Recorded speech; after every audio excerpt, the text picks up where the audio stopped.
نہیں، مجھ سے کہا تو نہیں، مگر ہو سکتا ہے کہ اسے یاد ہو تم نے اچھا نہیں کیا تھا۔ اس نے حرکت ہی ایسی کی تھی، ایک تو اپنا ہاتھ کھینچ رہا تھا، دوسرا گالیاں دے رہا تھا، اوپر سے میرا دوپٹہ بھی کھینچ لیا۔ اس نے دوپٹہ نہیں کھینچا تھا، اس کا ہاتھ لگا تھا، وسیم نے سالار کا دفاع کرتے ہوئے کہا۔ جو بھی تھا، اس وقت تو مجھے غصہ آیا تھا نا، مگر بعد میں مجھے افسوس بھی ہوا تھا، اور میں نے تو اللہ تعالیٰ کا بہت شکر ادا کیا کہ وہ بچ گیا۔ اگر کہیں وہ مر جاتا تو مجھے بہت پچھتاوا ہوتا اپنے اس تھپڑ کا، امامہ نے قدرے معذرت خواہانہ انداز میں کہا۔ چلو تم آج جا رہی ہو تو معذرت کر لینا، وسیم نے مشورہ دیا۔ کیوں ایکسکیوز کروں؟ ہو سکتا ہے اسے کچھ یاد ہی نہ ہو، پھر میں خواہ خواہ گڑے مردے اکھاڑوں، اسے یاد دلاؤں کہ میں نے اس کے ساتھ ایسا کیا، امامہ نے فوراً کہا۔ فرض کرو اسے سب کچھ یاد ہوا تو کیا ہو گیا؟ وہ کون سا ہمارا رشتہ دار ہے کہ اس سے تعلقات خراب ہو جائیں گے یا میل جول میں فرق پڑے گا، امامہ نے لاپرواہی سے کہا۔ شاپنگ کرنے کے بعد وسیم اسے کلینک لے آیا جہاں سالار زیر علاج تھا۔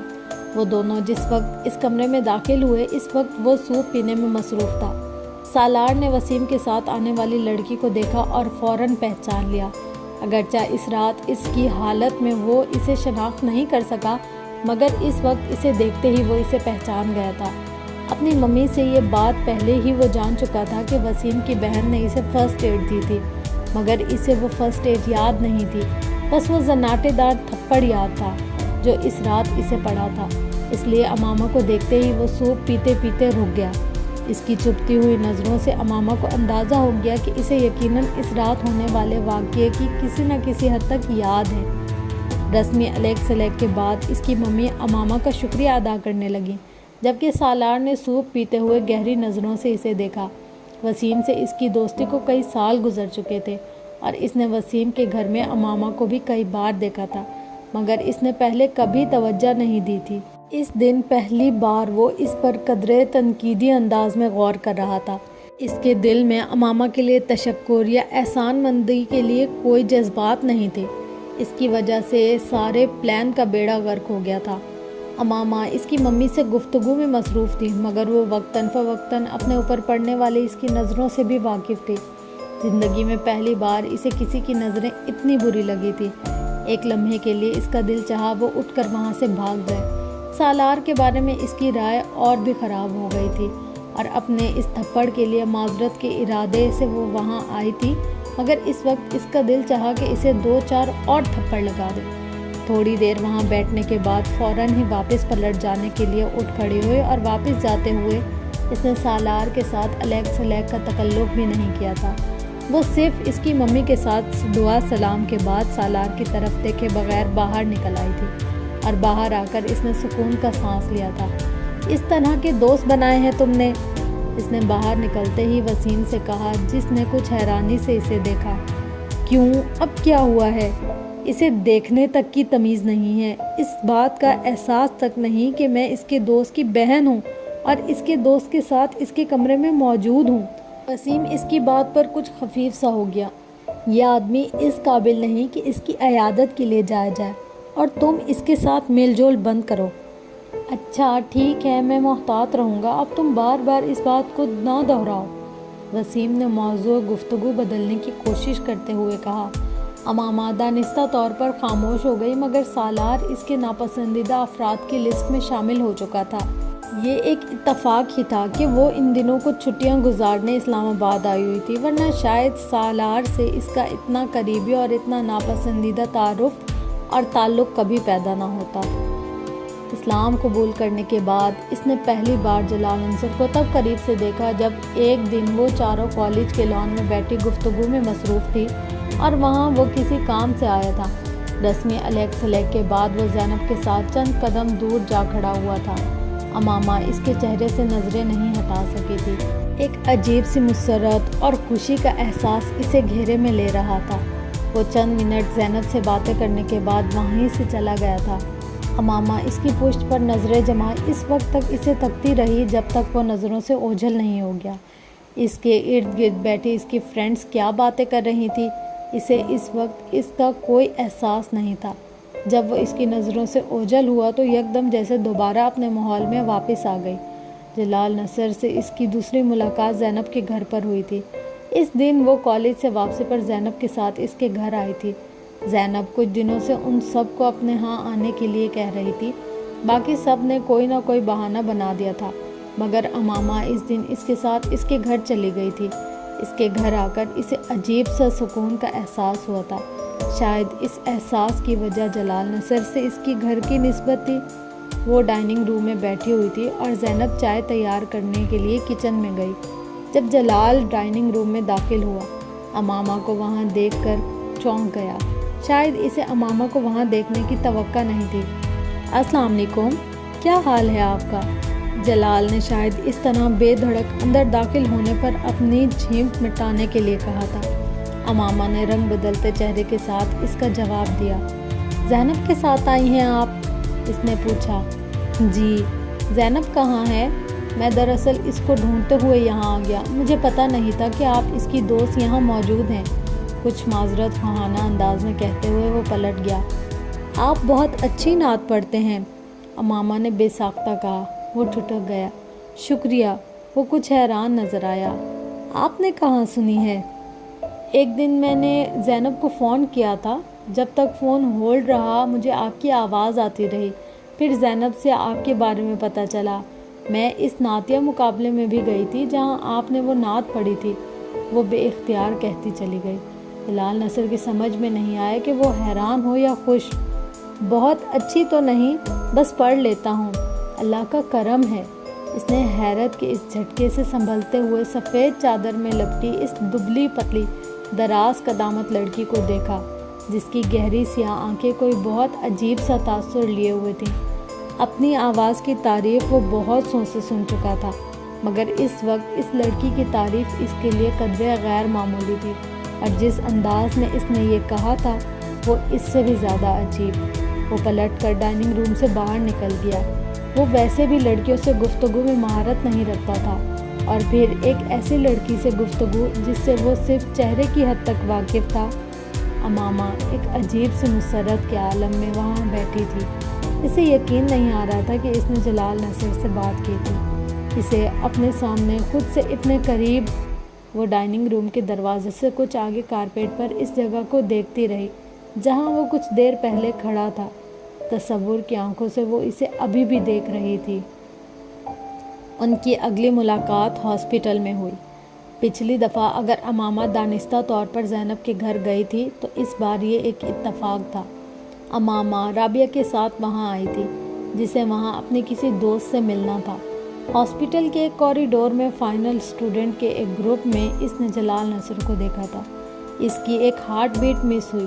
کوریڈور میں اتنا رش تھا اور وہ اس کے پاس نہیں جا سکتی تھی، اور اس وقت پہلی بار امامہ کو احساس ہوا کہ اسے سامنے دیکھ کر اس کے لیے رک جانا کتنا مشکل کام تھا۔ رابعہ کی دوست کے ساتھ بیٹھتے ہوئے بھی اس کا دھیان مکمل طور پر باہر ہی تھا۔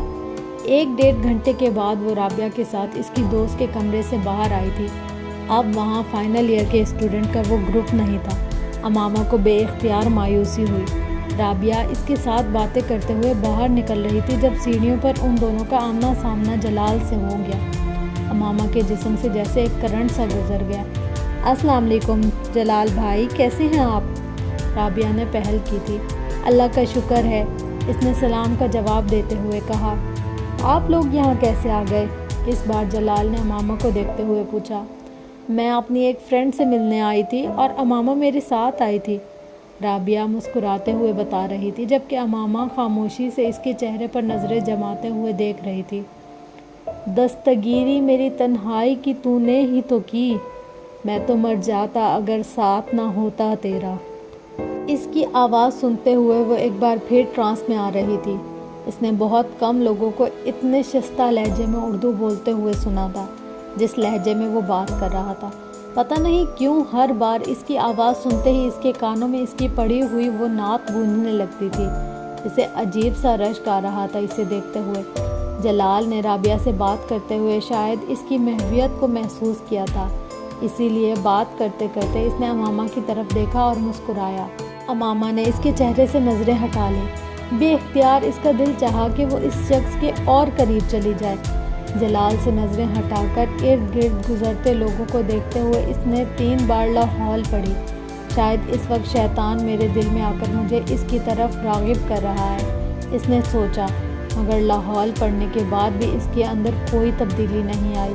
وہ اب بھی جلال کے لیے ویسی ہی کشش محسوس کر رہی تھی۔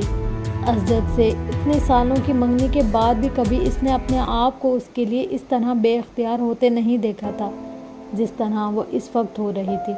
وہاں کھڑے اسے پہلی بار جلال سے بہت زیادہ خوف آیا تھا۔ میں کیا کروں گی اگر میرا دل اس آدمی کو دیکھ کر اس کی طرف بے اختیار ہوتا رہا؟ آخر اسے دیکھ کر مجھے، اس نے جیسے بے بسی کے عالم میں سوچا، میں اتنی کمزور تو کبھی نہیں تھی کہ اس جیسے آدمی کو دیکھ کر اس طرح۔ اس نے اپنے وجود کو موم پایا۔ بھائی آپ فارغ ہیں؟ اس رات زینب دروازے پر دستک دے کر جلال کے کمرے میں داخل ہوئی۔ ہاں آ جاؤ۔ اس نے اسٹڈی ٹیبل پر بیٹھے بیٹھے گردن موڑ کر زینب کو دیکھا۔ آپ سے ایک کام ہے، زینب اس کے پاس آتے ہوئے بولی۔ کیا کام ہے؟ آپ ایک کیسٹ میں اپنی آواز میں کچھ نعتیں ریکارڈ کر دیں، زینب نے کہا۔ جلال نے حیرت سے اس کی فرمائش سنی۔ کس لیے؟ وہ میری دوست ہے امامہ، اس کو آپ کی آواز بہت پسند ہے، اس لیے اس نے مجھ سے فرمائش کی ہے اور میں نے حامی بھر لی، زینب نے تفصیل بتائی۔ جلال اس کی فرمائش پر مسکرایا۔ امامہ سے کچھ دن پہلے ہونے والی ملاقات اسے یاد آ گئی۔ یہ وہی لڑکی ہے جو اس دن یہاں آئی تھی؟ جلال نے سرسری انداز میں پوچھا۔ ہاں وہی لڑکی ہے، اسلام آباد سے یہاں آئی ہے۔ اسلام آباد سے؟ ہاسٹل میں رہ رہی ہے؟ جلال نے کچھ دلچسپی لیتے ہوئے پوچھا۔ جی ہاسٹل میں رہ رہی ہے۔ کافی اچھا خاندان ہے یہ اس کا، بہت بڑے انڈسٹریلسٹ ہیں اس کے فادر، مگر امامہ سے مل کے ذرا محسوس نہیں ہوتا۔ زینب نے بے اختیار امامہ کی تعریف کی۔ کافی مذہبی لگتی ہے، میں نے اسے 1-2 بار تمہارے ساتھ کالج میں بھی دیکھا ہے۔ کالج میں بھی چادر اوڑھی ہوتی ہے اس نے۔ یہاں کالج کی آب و ہوا کا بھی اب تک اثر نہیں ہوا اس پر، جلال نے کہا۔ بھائی اس کی فیملی بھی خاصی مذہبی ہے، کیونکہ وہ جب سے یہاں آئی ہے اسی طرح ہی ہے۔ میرا خیال ہے کافی کنزرویٹو لوگ ہیں، لیکن یہ ضرور ہے کہ اس کی فیملی خاصی تعلیم یافتہ ہے، نہ صرف بھائی بلکہ بہنیں بھی۔ یہ گھر میں سب سے چھوٹی ہے، زینب نے تفصیل بتاتے ہوئے کہا۔ تو پھر آپ کب ریکارڈ کر کے دیں گی؟ زینب نے پوچھا۔ تم کل لے لینا، میں ریکارڈ کر دوں گا، جلال نے کہا۔ وہ سر ہلاتے ہوئے کمرے سے نکل گئی۔ جلال کچھ دیر کسی سوچ میں ڈوبا رہا، پھر دوبارہ اس کتاب کی طرف متوجہ ہو گیا جسے وہ پڑھ رہا تھا۔ ان کی اگلی ملاقات لائبریری میں ہوئی تھی۔ اس بار امامہ اسے وہاں موجود دیکھ کر بے اختیار اس کی طرف چلی گئی۔ رسمی علیک سلیک کے بعد امامہ نے کہا، میں آپ کا شکریہ ادا کرنا چاہتی تھی۔ جلال نے حیرانی سے اسے دیکھا۔ کس لیے؟ اس کیسٹ کے لیے جو آپ نے ریکارڈ کر کے بھجوائی تھی، جلال مسکرایا۔ نہیں، اس کی ضرورت نہیں ہے، مجھے اندازہ نہیں تھا کہ کبھی کوئی مجھ سے ایسی فرمائش کر سکتا ہے۔ آپ بہت خوش قسمت ہیں، امامہ نے مدھم آواز میں اسے دیکھتے ہوئے کہا۔ میں؟ کس حوالے سے؟ جلال نے ایک بار پھر حیران ہوتے ہوئے پوچھا۔ ہر حوالے سے، آپ کے پاس سب کچھ ہے، آپ کے پاس بھی تو بہت کچھ ہے۔ وہ جلال کی بات پر عجیب سے انداز میں مسکرائی۔ جلال کو شبہ ہوا کہ اس کی آنکھوں میں کچھ نمی نمودار ہوئی تھی، مگر وہ یقین سے نہیں کہہ سکتا تھا۔ وہ اب نظریں جھکائے ہوئے تھی۔ پہلے کچھ بھی نہیں تھا، اب واقعی سب کچھ ہے، جلال نے مدھم آواز میں اسے کہتے سنا۔ وہ نہ سمجھنے والے انداز میں اسے دیکھنے لگا۔ آپ اتنی محبت سے رسول صلی اللہ علیہ وسلم کا نام لیتے ہیں تو میں سوچتی ہوں کہ… اس نے اپنی بات ادھوری چھوڑ دی۔ جلال خاموشی سے اس کی بات مکمل ہونے کا انتظار کرتا رہا۔ مجھے آپ پر رشک آتا ہے، چند لمحے بعد وہ آہستہ سے بولی۔ سب لوگوں کو تو اس طرح کی محبت نہیں ہوتی جیسی محبت آپ کو حضرت محمد صلی اللہ علیہ وسلم سے ہے۔ ہو بھی جائے تو ہر کوئی اس طرح محبت کا اظہار نہیں کر سکتا کہ دوسرے بھی رسول صلی اللہ علیہ وسلم کی محبت میں گرفتار ہونے لگے۔ محمد صلی اللہ علیہ وسلم کو بھی آپ سے بڑی محبت ہوگی۔ اس نے نظریں اٹھائیں۔ اس کی آنکھوں میں کوئی نمی نہیں تھی۔ شاید مجھے وہم ہوا تھا، جلال نے اسے دیکھتے ہوئے سوچا۔ یہ میں نہیں جانتا، اگر ایسا ہو تو میں واقعی بہت خوش قسمت انسان ہوں۔ میں تو صرف یہ جانتا ہوں کہ مجھے واقعی حضور اکرم صلی اللہ علیہ وسلم سے بڑی محبت ہے۔ مجھ جیسے لوگوں کے لیے اتنا ہی کافی ہے۔ ہر ایک کو اللہ اس محبت سے نہیں نوازتا، وہ بڑی رسانیت سے کہہ رہا تھا۔ امامہ اس کے چہرے سے نظریں نہیں ہٹا سکی۔ اسے کبھی کسی شخص کے سامنے اس طرح کا احساس کمتری نہیں ہوا تھا جس طرح کا احساس کمتری وہ جلال نصر کے سامنے محسوس کرتی تھی۔ شاید میں بھی نعت پڑھ لوں، شاید میں بھی بہت اچھی طرح اسے پڑھ لوں، مگر میں جلال نصر کبھی نہیں ہو سکتی، کبھی بن ہی نہیں سکتی۔ کبھی میری آواز سن کر کسی کا وہ حال نہیں ہو سکتا جو جلال نصر کی آواز سن کر ہوتا ہے۔ وہ لائبریری سے نکلتے ہوئے مسلسل مایوسی کے عالم میں سوچ رہی تھی۔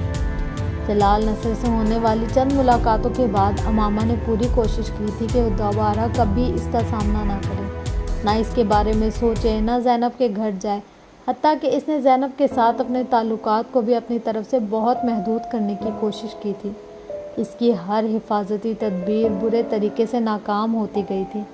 ہر گزرتے دن کے ساتھ امامہ کی بے بسی میں اضافہ ہوتا جا رہا تھا، اور پھر اس نے گھٹنے ٹیک دیے تھے۔ اس آدمی میں کوئی چیز ایسی ہے جس کے سامنے میری مزاحمت دم توڑ جاتی ہے، اور شاید اس کا یہ اعتراف ہی تھا جس نے اسے ایک بار پھر جلال کی طرف متوجہ کر دیا تھا۔ پہلے اس کے لیے اس کی بے اختیاری لاشعوری تھی، پھر اس نے شعوری طور پر جلال کو اسد کی جگہ دے دی۔ آخر کیا برائی ہے اگر میں اس شخص کا ساتھ چاہوں جس کی آواز مجھے بار بار اپنے پیغمبر صلی اللہ علیہ وآلہ وسلم کی طرف لوٹنے پر مجبور کرتی ہو؟ میں کیوں اس شخص کے حصول کی خواہش نہ کروں جو حضرت محمد صلی اللہ علیہ وسلم سے مجھ سے بھی زیادہ محبت رکھتا ہے؟ کیا مذائقہ ہے اگر میں اس شخص کو اپنا مقدر بنائے جانے کی دعا کروں جس کے لیے میں انس رکھتی ہوں اور جس کے کردار سے میں واقف ہوں؟ کیا برا ہے اگر میں یہ چاہوں کہ میں جلال نصر کے نام سے شناخت پاؤں، اس واحد آدمی کے نام سے جسے سنتے، جسے دیکھتے مجھے اس پر رشک آتا ہے؟ اس کے پاس ہر دلیل، ہر توجہ موجود تھی۔ بہت غیر محسوس طور پر وہ ہر اس جگہ جانے لگی جہاں جلال کے پائے جانے کا امکان ہوتا، اور وہ اکثر وہاں پایا جاتا۔ وہ زینب کو اس وقت فون کرتی جب جلال گھر پر ہوتا، کیونکہ گھر پر ہوتے ہوئے فون ہمیشہ وہی ریسیو کرتا۔ دونوں کے درمیان چھوٹی موٹی گفتگو رفتہ رفتہ طویل ہونے لگی، پھر وہ ملنے لگے۔ جویریہ، رابعہ یا زینب، تینوں کو امامہ اور جلال کے ان بڑھتے ہوئے تعلقات کے بارے میں پتہ نہیں تھا۔ جلال اب ہاؤس جاب کر رہا تھا اور امامہ اکثر اس کے ہاسپٹل جانے لگی۔ باقاعدہ اظہار محبت نہ کرنے کے باوجود وہ دونوں اپنے لیے ایک دوسرے کے جذبات سے واقف تھے۔ جلال جانتا تھا کہ امامہ اسے پسند کرتی تھی، اور یہ پسندیدگی عام نوعیت کی نہیں تھی۔ خود امامہ بھی یہ جان چکی تھی کہ جلال اس کے لیے کچھ خاص قسم کے جذبات محسوس کرنے لگا ہے۔ جلال اس قدر مذہبی تھا کہ اس نے کبھی اس بات کا تصور بھی نہیں کیا تھا کہ وہ کسی لڑکی کی محبت میں گرفتار ہو جائے گا۔ نہ صرف یہ کہ وہ محبت کرے گا، بلکہ اس طرح اس سے ملا کرے گا، مگر یہ سب کچھ بہت غیر محسوس انداز میں ہوتا گیا۔ اس نے کبھی زینب سے اس بات کا ذکر نہیں کیا کہ اس کے اور امامہ کے درمیان کسی خاص نوعیت کا تعلق ہے۔ اگر وہ یہ انکشاف کر دیتا تو زینب اسے یقیناً امامہ کی عزت کے ساتھ طے شدہ نسبت سے آگاہ کر دیتی۔ بہت شروع میں ہی وہ امامہ کی ایسی کسی نسبت کے بارے میں جان لیتا تو وہ امامہ کے بارے میں بہت محتاط ہو جاتا، پھر کم از کم امامہ کے لیے اس حد تک انوالو ہونے کا سوال ہی پیدا نہیں ہوتا جس حد تک وہ ہو چکا تھا۔ ان کے درمیان ہونے والی ایسی ہی ایک ملاقات میں امامہ نے اسے پرپوز کیا تھا۔ اسے امامہ کی جرأت پر کچھ حیرانی ہوئی، کیونکہ کم از کم وہ خود بہت چاہنے کے باوجود بھی یہ بات نہیں کہہ سکا تھا۔ آپ کا ہاؤس جاب کچھ عرصے میں مکمل ہو جائے گا، اس کے بعد آپ کیا کریں گے؟ امامہ نے اس دن اس سے پوچھا۔ اس کے بعد میں اسپیشلائزیشن کے لیے باہر جاؤں گا، جلال نے بڑی سہولت سے کہا۔ اس کے بعد واپس آؤں گا اور اپنا ہاسپٹل بناؤں گا۔ آپ نے اپنی شادی کے بارے میں سوچا ہے؟ اس نے اگلا سوال کیا تھا۔ جلال نے حیران مسکراہٹ کے ساتھ اسے دیکھا۔ امامہ، شادی کے بارے میں ہر ایک ہی سوچتا ہے، آپ کس سے کریں گی؟ یہ طے کرنا ابھی باقی ہے۔